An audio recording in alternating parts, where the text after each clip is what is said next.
This is the life we chose, the life we lead. And there is only one guarantee. None of us will see heaven. Welcome back, everybody, to Stranger Oddities. It has been a while since we got back to you, and so we're going to do a radio tonight here, and so I want to get back with everybody. Let's go back and read some of the comments here that we got. I always like to touch back bases with everybody. The last time, it's been almost a week now since I got back to you. Anyway, started to, there was some things that I talked about, the updates, what happened back in Hawaii and all that, and was basically, I guess, kind of share with you folks my thoughts on what is, leaving Hawaii in the first place was difficult. But, it's a very difficult place to be successful, I would say, for the average person. Because of the cost of living there. That really is just what it boils down to. It really does.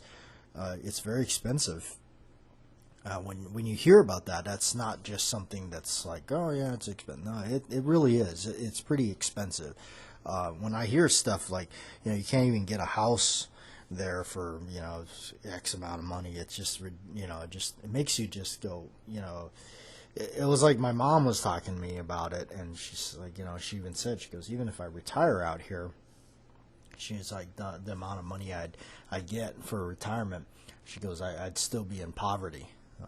She's like, I don't even know if I'd make it. And that's a scary thought for me, especially because my mom has worked for the same company for like 40 years or longer. So it's like, that's pretty, and she's from that generation where there was still something left when you put in your 20 with a company.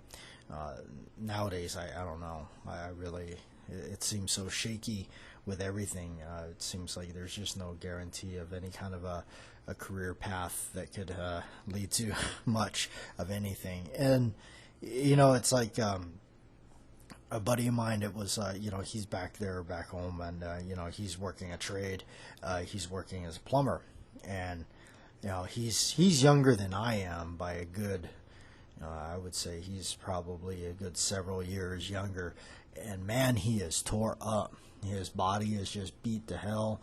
His shoulders and stuff. I mean, he is just hurting, and he's still trucking away at it. He's still able to somewhat recover, but it's like, man, even he's changed just some things that he's been doing throughout life, and it's like, I worked a lot of construction jobs when I was in my 20s.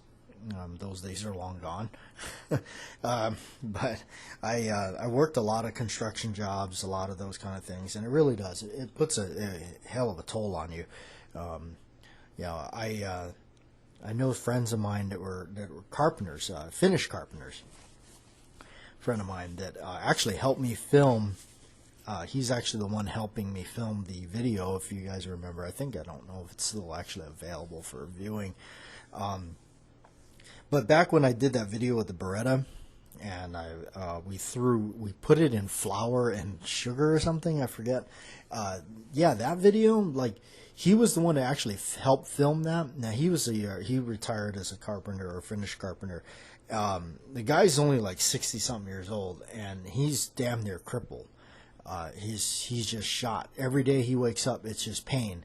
It just starts with pain, ends with pain. I mean, back problems, knee problems, elbow problems, neck problems, just every day. I mean, just the guy is just dealing with constant pain, and he is like literally only like 60-something years old. And it's like, wow, it is rough. I mean, there is things that is just, it's brutal, and you do that kind of stuff to make more money, or say, Now, I was just never part of the group that went into the whole tech stuff. I never did computer stuff. I just don't. I don't know. I just wasn't brought up with it, I guess. This mainly, and my problem with that. I'm still, it's like I'm still sitting here like, I feel like a vinyl record in this day and age where people just are like, just download something or get a digital copy of it, man. And I'm like, I'd rather have physical media. But it's, it's brutal. So many people I know, even friends of mine that were in law enforcement, they are working, two other jobs and stuff. I know people that are, working for the county that are at, doing that throughout the day, doing stuff with, LE stuff, and then at night they're working another job, and it's like that's a common thing there. That's really common where somebody would get off one job and go to the next. They work in the morning doing one thing and work at night doing the other. By the time they get home, I mean their day began at like 5:30 in the morning, and then they're barely getting home at like 11 o'clock at night. It's like, and they just they're literally their moment off or their time off is literally that 5-10 minutes they could sit back on their sofa, have a smoke or a drink or something, and maybe watch a little TV, and that's about it. And I know so many people like that, so many people but that's what it takes to get by. And so letting the house go that was so rough. That was such a hard decision to make. That was just not easy. I gotta say, that was really hard on my mom. It was just, but it was a decision that her and I had made that, and just we had to do it. It was just, she had no desires anymore. She didn't want to. She's looking to move on from there, and I have moved on from there because I didn't want to be, I didn't want to be 30 something years old and still doing what I was doing and feeling like I haven't really done a whole lot. I've said that a lot before, that it was like, you start, man, time just moves so fast. It really does. So anyway, yeah, it was that was rough. That was rough, folks. It was not easy. So that's kind of a little bit of why I've been absent a little bit here and there. So, but back with you, and hopefully, just the only thing is in life, you got to look at the future. Stop. It is good. Like Squibload here says, sometimes it's good to look back at sometimes. But just as much as it is to look forward, absolutely. You got to move on. You got to go forward. That's just the way it goes.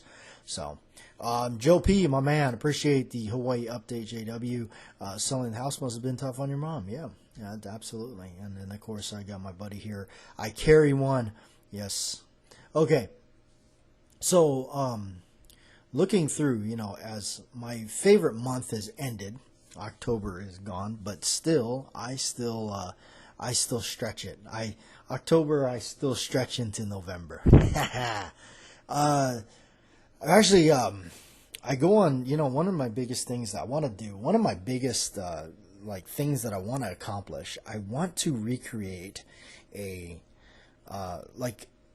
I'm so reminiscent of the old video store days that I want to build my own section of video, the way the video stores kind of displayed their videotapes, because that was a big thing. Yeah, for me growing up and everything, this was long before DVD and all that stuff. I mean, this was this was the full, the Tanner family kind of stuff, that was like when you went out to go rent a videotape, it was Friday night as a family, you rented a videotape and you had popcorn and stuff and you sat around and you watched this movie together as a family. That is my upbringing. That's the generation I come from. That is so lost today. It's crazy how I was in the bank today taking care of some banking. I literally watched this lady, this gal. She was sitting there and she was doing her banking and not even paying attention to the money and all that stuff that the teller was counting and processing. She was on her phone, on her cell phone, doing God knows what. I don't get it. I just I don't get that stuff. So it's just crazy, I don't know. So, but yeah, that's what it is. During the recess break when I was going to school, you hung out with. That was the chance you got to talk to girls, hang out with your favorite crowd. Of course, our school was very segregated. Of course, I hung out with all the rock and roll guys. That was my thing, and that's it. We talked to each other. We didn't have cell phones. Okay, we didn't have cell phones. There was a payphone on campus, and we used that if you needed to call home or something, and that's about it. There was no cell phones when I was in school. They just that wasn't something that they did. So we talked. Recess break. We hung out with other kids. We talked. We shared stories, exchanged music. Some kids would trade music. I traded my friend music a lot of times. He had some CDs that I didn't have. There was the iPod thing wasn't even a thing. That was not, no, we had like disc players, and before that, and when I was like in 6th grade, 7th grade, it had a Walkman with a cassette, player. So that's the way it was. You were doing that or getting in fights. But anyway, I always wanted to build like my own, like, like a makeshift looking thing that looked like, something from the old mom and pop video stores, so I kind of wanted to like collect a lot of the old cheesy 80s horror flicks and stuff. So I go on eBay and I look them up, and I always look up the ones, and I always remember some of these, they had the really weird covers, and the covers is what sold the movie. I mean, that's what made you rent the thing in the first place. I look at this one called, like, Demons, and boy, I remember this one. I bought this at a local video store. They were selling it. It's just got this horrible picture of the picture of the demon on the front, which is clearly just a bunch of latex makeup and ketchup or something. Terrible movie. Awful movie. I can't believe it goes for what it goes. It's a terrible movie. It wasn't even one of my favorite covers. I just remember seeing it, and I don't know why I bought it. But, some of these old movies are just great, and there's some here I'm looking through. I love seeing, like, the ones I remember, because those are just, those are so cool. I always remember the Friday the 13th series. I remember I used to go to this place, Video Show Place, and go see them. And, like, I don't know, just there was something really cool about seeing all those in there.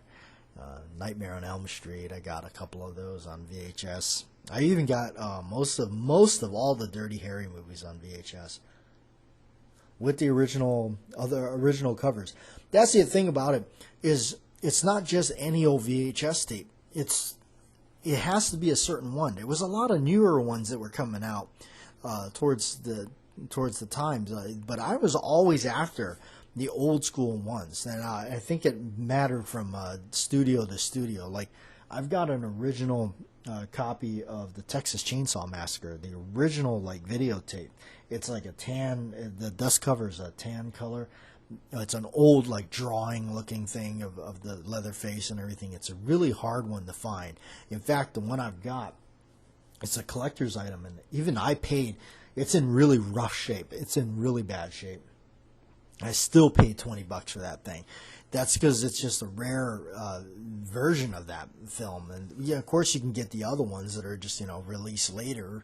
The real common ones, like the MPI release of it, is just like the girl in the background on the hook, and he's kind of turned to the side wielding the chainsaw, and it's just like in big letters on the top. But now, like, the one I got looks like it was like made by watercolors or something. Somebody painted it. So really kind of cool.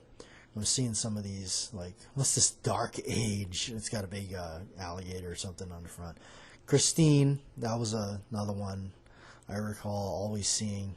I never did rent it till much later. Of course, the Halloween series, I do recall those, and the Wolfman and all that. Let's see, here's a lot of them. I got Shadow Zone. I remember having that one. That one's a really bad movie. It was really terrible. Let's see, The Unnameable.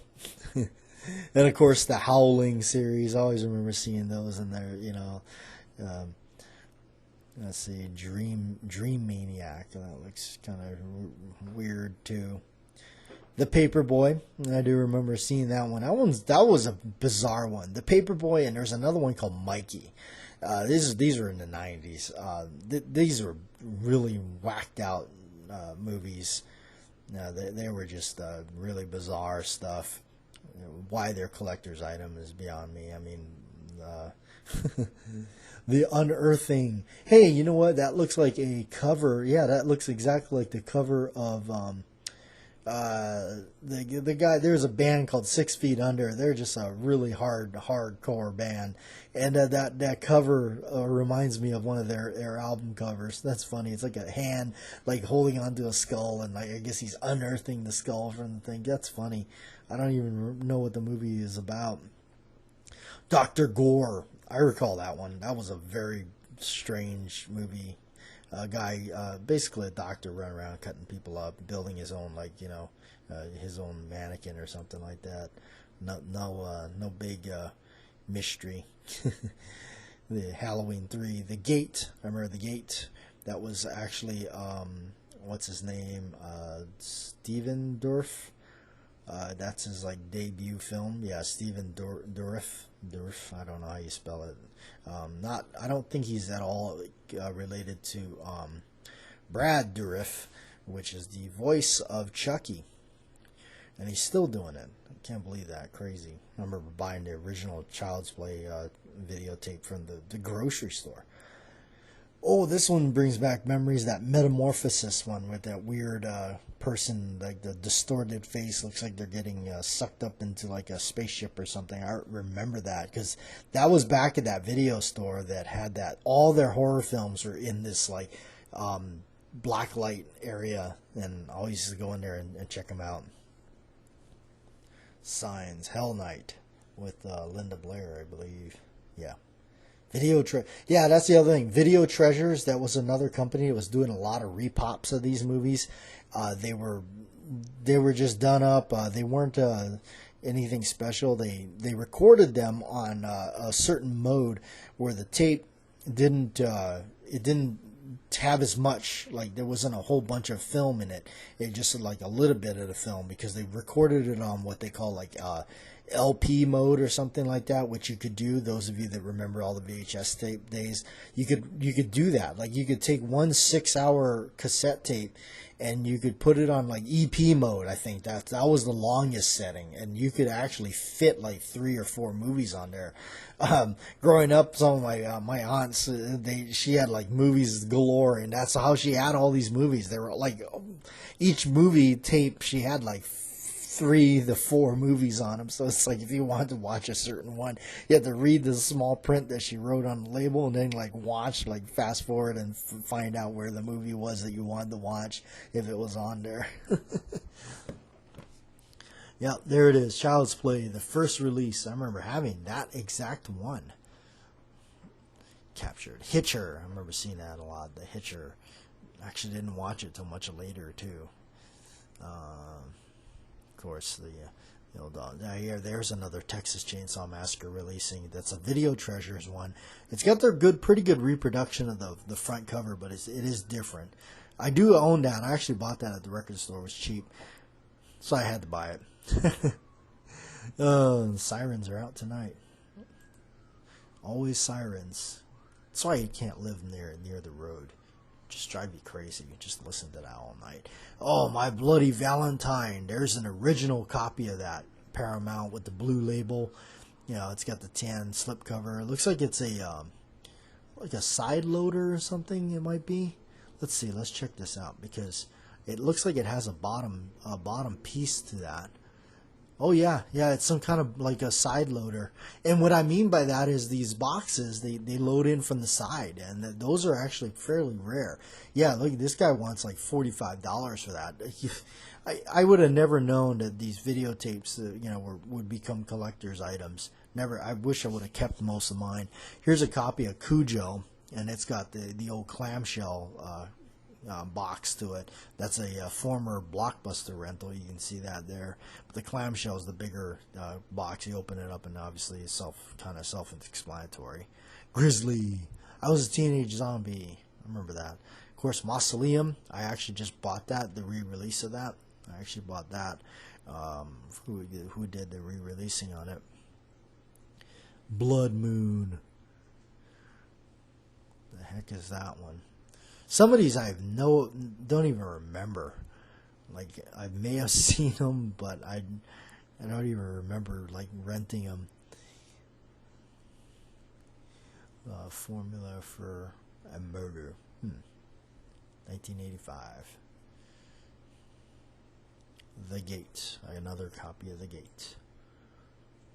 But anyway, yeah, I just sometimes I scroll through these things and give them a look, and you never know what you can find. So, but anyway, also I still have been making some other different types of grips. I'm gonna go on to the eBay site there. I gotta drop them off to the person that's helping me sell them.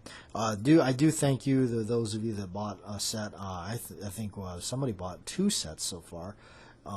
And also the news for you is I'm actually putting.